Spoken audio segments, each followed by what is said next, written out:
Welcome participants to this MOOC course on climate change vulnerability and adaptation. I am Shahab Fazal, faculty in the Department of Geography at Aligarh Muslim University. In my previous discussion, I explained the evidences of climate change. The climate change is progressing towards critical point. I termed it as tipping point. The critical points are tipping point. I explained different examples also. But the significant point of that discussion was that these tipping points are not linear or predictable. The important understanding about tipping point is that these tipping points are irreversible. They are turning points on Earth. And as I gave you the example of how dinosaurs disappeared from the Earth. So continuing in this discussion, I intend to highlight the climate change issues, the climate finance, which are in some way, I would say, unequal and unjust. So with this background, I would give you some idea as to on what basis I may say that the climate issue, they are unequal and unjust. You see, I talked a lot about carbon dioxide emission. And there are developed world, you all know, as the slide suggests, that there are 7 developed world countries, they are historically polluters. They include United States of America, European Union, Russia, Japan, Australia, Canada. Now, in modern times, you all know that China and India have progressed a lot. The technology has come into these countries, and with their large population, they are exploiting the natural resources in big number. And the developed world suggests that these countries, especially China and India, they are now emitting more carbon dioxide. This is what their perspective is. The recent data suggests that still all the developed world, they account for 37% of total carbon dioxide emission over the Earth's surface. But very closely, China is reaching to that level with 24%. India still has 12%. But this does not give the clear picture. This is about total emission. Now, the developing world, they say that we have the large population. So we need to look into the per capita emission also. And on that count, I am saying that these emissions are not equal, they are unequal and unjust.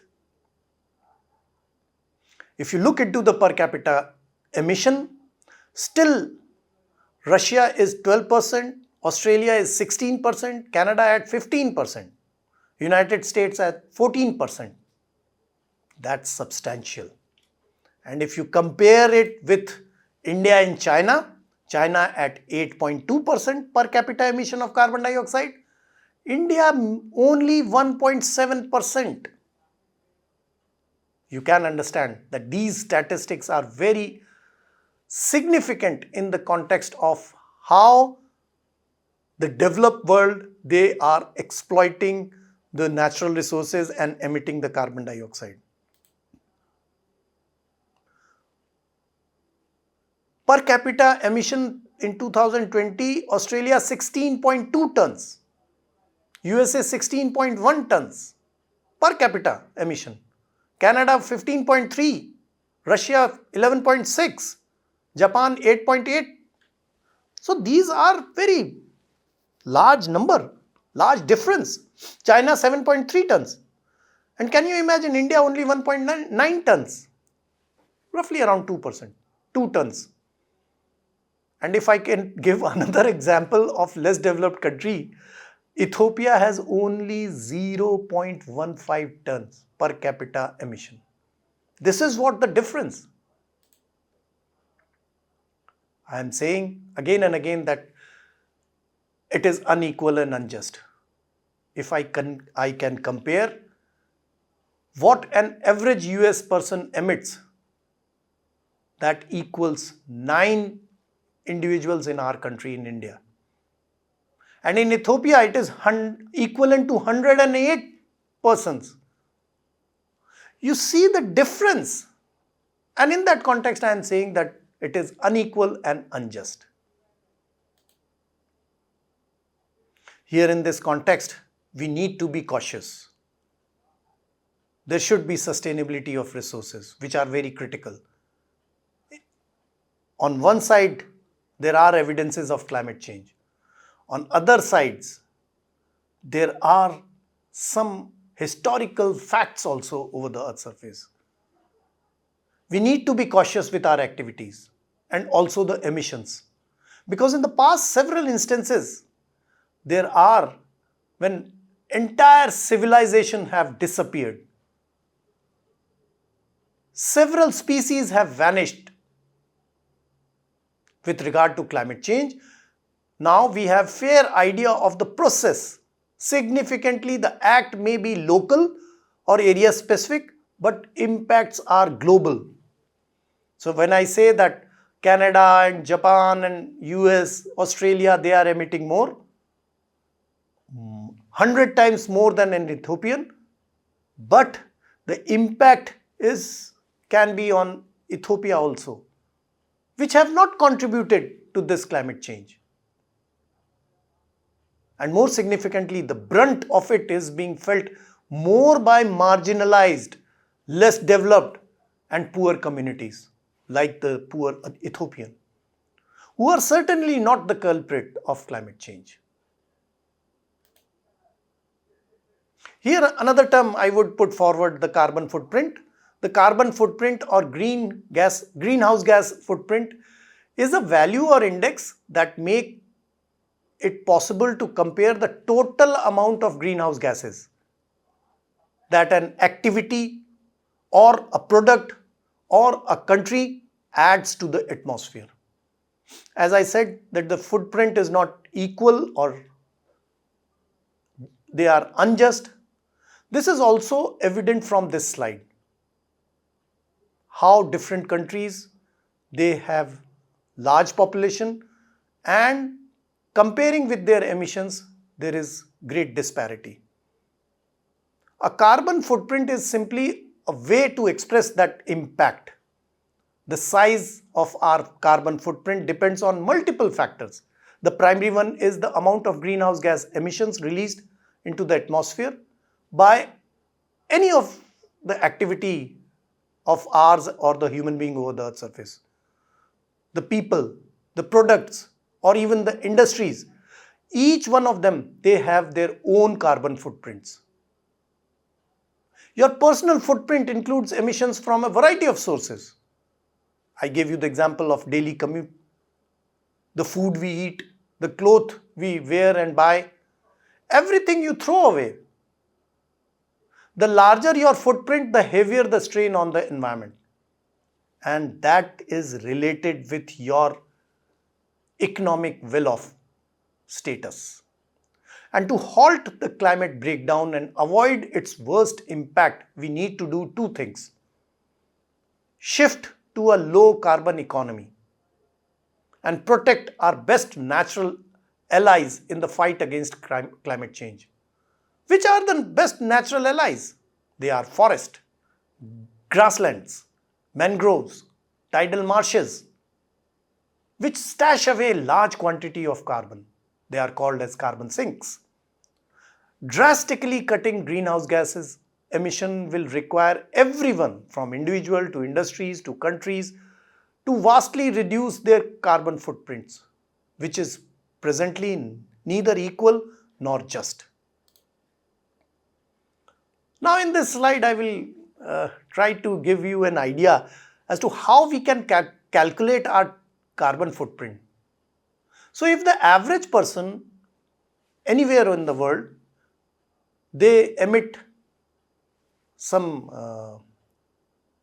they use some energy and they emit some gases. The individual may be equivalent of nearly 5 metric tons of carbon dioxide per year, average. Where does it all come from? There are dozens of daily actions and long-term lifestyle choices also. All of them, they shape each of our carbon footprints. I would give you 5 significant contributors to calculate individuals' carbon footprint. One would be the family size. The family size means that how many family members are there in the family. So if there is one child added to one family, an average 58 tons of carbon dioxide equivalent per year is added to the family emission. Only one child is if it is added to the family. Second, the transportation. Average 2.4 tons of carbon dioxide equivalent to your yearly footprint. And if you fly, then add another 1.6 tons. That level of emissions we are adding to our atmosphere.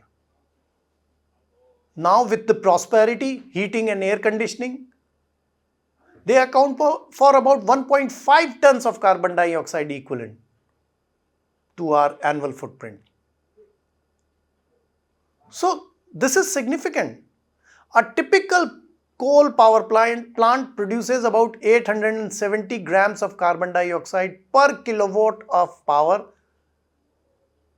That amount of carbon footprint has these power generation units.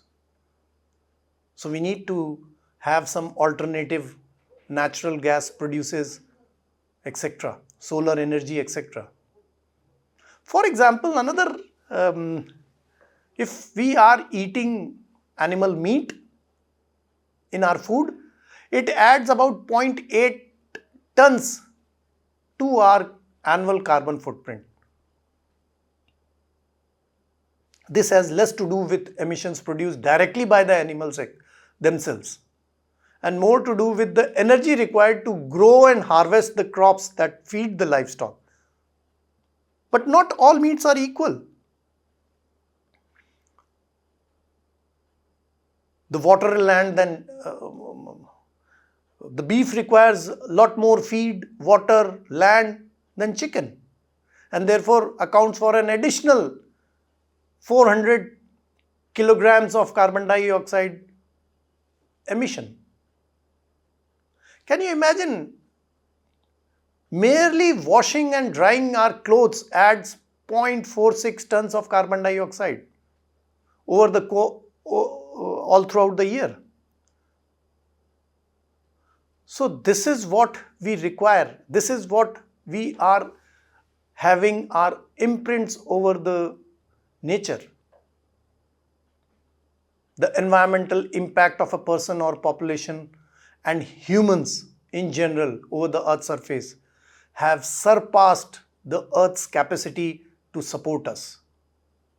Can you believe the modern day individual person over the Earth's surface in general average 30% more of the planet's resources? They consume 30% more of the planet's resources than it is available on a sustainable basis. So we have exceeded the natural level of nature. 30% more of planet's resources. That's substantial.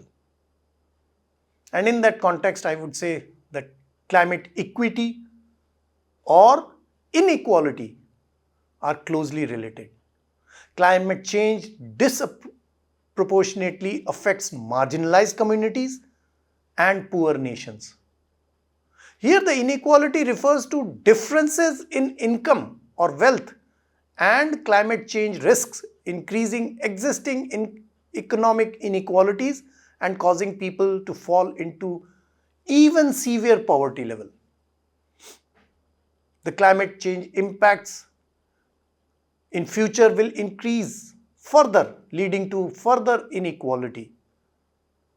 Climate justice aims to put equity and human rights at the core of decision making and action on climate change. So I would say climate change is a global crisis. But who is really to blame for it? Who caused it? Or who should be punished for it? Or who should be pushed to actually solve it? Here we bring into our discussion about climate equity and climate inequity.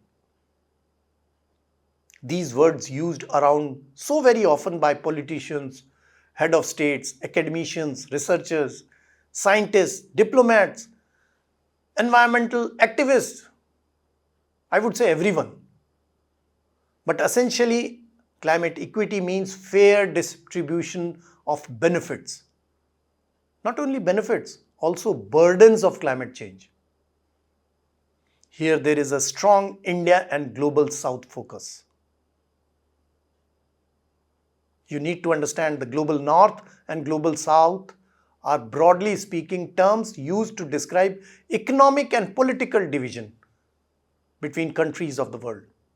The developed countries are located mostly in Global North, with the exception of Australia, while the Global South country have less developing countries of Asia, South America and Africa. You can see the map of world has been split into Global North and Global South. Now on climate change, there are major fault lines between these two global separations. Historically, I have shown you the data also. The Global North is releasing greenhouse gases by utilizing the planet's resources, particularly the fossil fuels right from the Industrial Revolution, far longer than the Global South. You have seen that India and China, they are picking up. Brazil, it is picking up. Their emission level is increasing now. But this is the main reason for the level of development they have achieved. This is why they are considered rich or developed, the Global North. The US, for example, accounts for carbon dioxide emissions of 29%. This is more than any other country for historical emissions. Following closely are the European Union. On the other hand, India accounts for less than 4%. Brazil only 1.1%. These are relatively minimal carbon emissions reflected in their developmental level also. Same is with the continent of Africa. Can you believe 54 African countries accounts for only 3.3% of the total emissions. And that is reflected in their poor economic status and lesser level of development they have achieved. If I can summarize, I would say that Global North is responsible for 92% of the excess emission. That is the difference. Another dimension to this issue is that developed world is exporting their carbon footprint to less developed countries in the form of sending their polluting industries. And these less developed countries, they are deforesting their vast lands and even forcing and promoting unsustainable agriculture like export of rice from India to developed world. Think about it. That what is this carbon colonialism? This is the concept of carbon footprint export from global north to global south. As I am saying that it can be referred as carbon colonialism, the modern day colonialism. This term highlights how wealthier nations in the global north outsource their carbon emitting industries to developing countries in the global south. This practice not only shifts the environmental burden but also perpetuates economic inequalities. For instance, industries like brick manufacturing, garment production, food processing are frequently outsourced to countries with less stringent environmental regulations. This results in higher carbon emission in these countries, while the global north benefits from lower emissions domestically. This dynamic raises significant ethical and environmental concerns, as it places a disproportionate burden on the global south. To mitigate climate change impacts, addressing this issue requires global cooperation and policies that ensure fair distribution of environmental responsibilities. That is another dimension of climate change. We require climate justice. Now, developed world with their financial power, resources and technology are pressing and pressurizing the developed world to modify for the green practices, for cleanup at the cost of developing countries, compromising on development, industrialization and economic growth. The developing countries are required to cut down on fossil fuels based on energy very rapidly. A lot of investment on enhancing capacities for renewable electricity, electric vehicles, low carbon industries are required.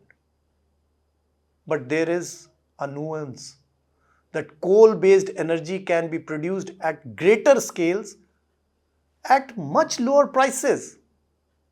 So critical for these less developed countries with large poor population. Because the renewable energy, they require technology and a lot of investment, which these less developed countries, they do not have. Their economy are not so strong. It needs an introspection for climate justice. I would say climate justice refers to the ethical and political consideration of climate change, emphasizing that its impact are not evenly distributed across the globe. It highlights how vulnerable population, often those least responsible for climate change, are disproportionately affected by its consequences. If I can highlight key principles of climate justice, they include first, equity, recognizing the different capacities and responsibilities of countries and communities in addressing climate change. They require fair share.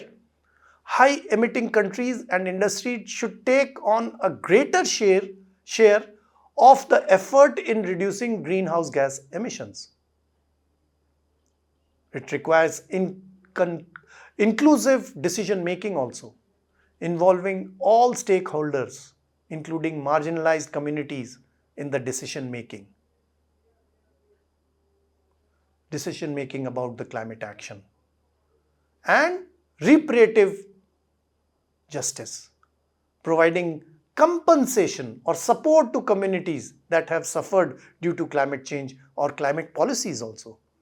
So climate justice not only focuses on reducing emissions, but also on creating fair, more just world where everyone has the opportunity to live in a healthy environment. It is about balancing the scales and ensuring that no one bears the brunt of environmental damage unfairly. But it is very difficult.